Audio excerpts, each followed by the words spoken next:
You've seen it, right? Scrolling through your feed, a new work chat, and there it is, that gray, anonymous silhouette, the blank profile picture. But what if I told you that for some people, that's not just a placeholder? What if it's actually a really deliberate statement? We're going to dive into the hidden psychology behind this choice. And really, it all comes down to this one big question. Is it just a sign of laziness, or could it be a subtle, strategic sign of power? I mean, let's be honest, our first gut reaction is usually pretty negative, isn't it?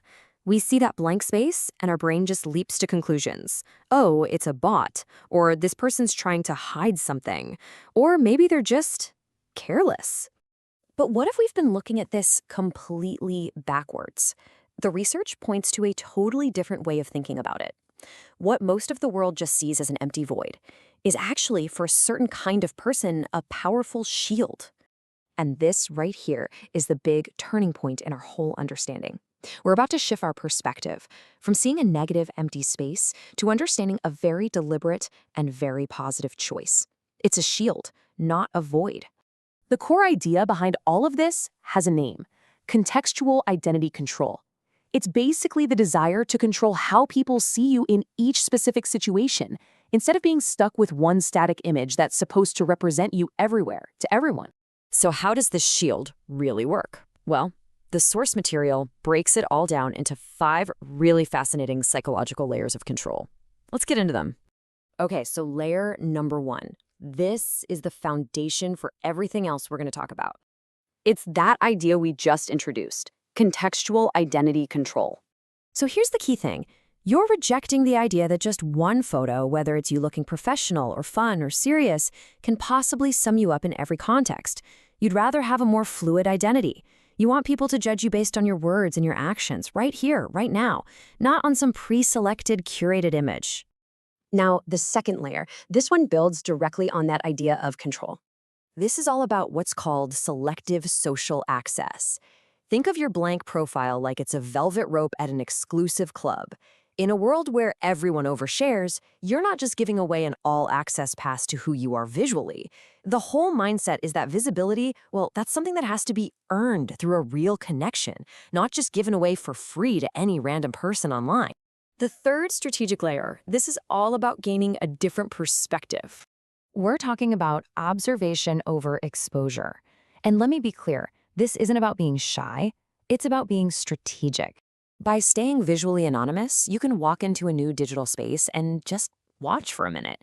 You get to figure out the group dynamics, you get a feel for the vibe, all without the pressure of having to perform as a certain kind of person. It's basically like assessing the room at a party before you decide to jump into a conversation. All right, the fourth layer is a really powerful act of defiance. It's about consciously rejecting all that social pressure. It's literally called opting out of the game.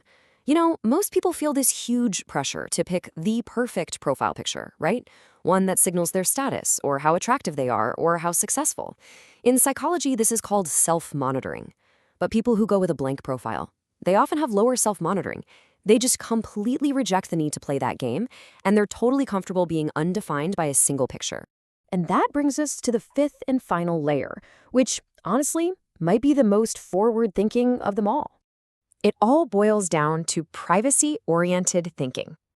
And, while some people might just write this off as paranoia, the source material has a much better term for it: digital caution.